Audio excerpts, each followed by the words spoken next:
Well, good morning, everyone. I am pleased to call today's hearing to order. As you all know, we're here to discuss the state and the federal response to the collapse of the Francis Scott Key Bridge in Baltimore, Maryland, some 3 months ago. I want to thank our three witnesses for joining us today. I also want to thank Senators Cardin and Van Hollen, who, not surprisingly, have been tireless advocates for their state, our neighboring state. As we all know, the Key Bridge collapsed in the early hours of March 26th, when a cargo ship that had lost power struck one of the bridge's support piers, setting off an all-hands-on-deck response. Our hearts went out then, they go out today to the families, the friends, and the communities of the 6 men who lost their lives while working on the bridge that night. For leaders here in Congress, in the executive branch, and across all levels of government, the collapse of the Key Bridge was a wake-up call. After the collapse of the Key Bridge, it came to light that of the 4,000 bridges in the United States that allow ships to pass under them, two-thirds lack fundamental pier protection.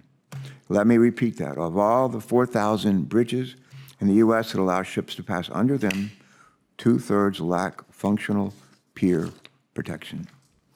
Many of our colleagues have heard me quote Albert Einstein, who used to say, among other things, in adversity lies opportunity. And even in this instance, I think that is true. And I hope that today's hearing will serve as an opportunity for us to discuss the lessons that we've learned from this tragedy and the immediate response to it. We'll also discuss the path that lies ahead to help rebuild the bridge and consider how we can prevent tragedies like this from happening in this country in the future. During today's hearing, we'll explore the efforts to reopen the port and remove debris from the shipping channel. Then we'll assess the effects of the bridge's collapse on Baltimore's communities and its economy. And finally, we'll discuss next steps in the recovery and the rebuilding process. First, though, we're going to examine the response effort that began from the moment that authorities learned that the Dolly had lost its steering capabilities. As many of you will recall, before the bridge fell, emergency responders acted quickly to close the bridge to additional traffic, saving lives by keeping vehicles off the bridge, probably saving many lives. Within hours, the Coast Guard and the Army Corps of Engineers took steps to protect the people on board the vessel and to prevent further damage. Working hand in glove, the federal, state, and local agencies then stabilized the remaining structural pieces of the bridge and cleared debris from the shipping channel. Thanks in no small part to the expert work of the Unified Command, the Port of Baltimore was fully reopened in 2 months. We talk about miracles, I think that's one of them.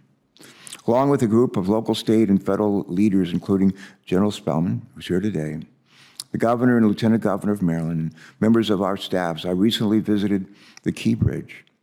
During the visit, we learned more about the incredible work that has gone into the recovery and salvage efforts to date. I also had the opportunity to thank a number of the federal, state, and local leaders who worked together to immediately and effectively respond to this disaster. We're deeply grateful to the men and women who risked their lives during this operation and worked literally around the clock to reopen the channel. In light of this success, I want to commend our witnesses here today. I also want to commend Colonel Esty, and I will always screw up this name, Esty Penchason. Is she here? Is she here? Okay, all right. Give her our best. Commander of the Baltimore District, she's demonstrated remarkable leadership throughout this disaster response. And maybe by the time it's all over, we'll get her name correctly pronounced, and I'll be one of those. Next, we will assess the impact of the collapse that has had on Baltimore's communities, on Baltimore's economy.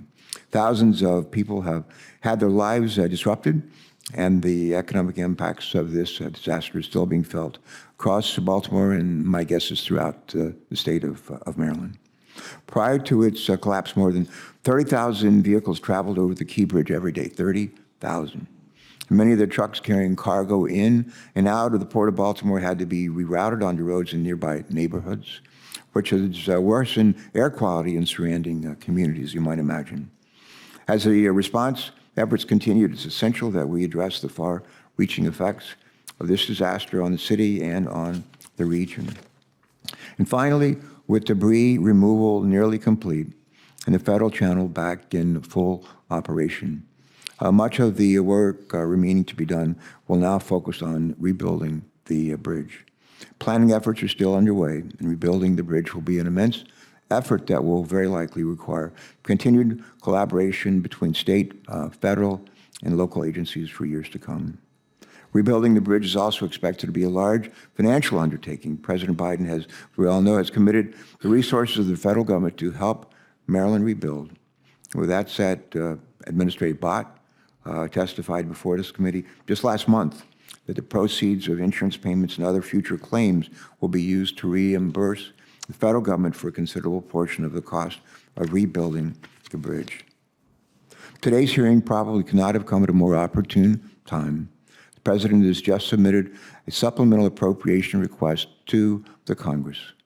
$3.1 billion in emergency response funding that the President requested for the Department of Transportation would support efforts to address this disaster and a number of other disasters that have not yet received assistance. That includes a major mudslide in Jackson, Wyoming, as well as tragic losses in Maui last year and other recent disasters across our country.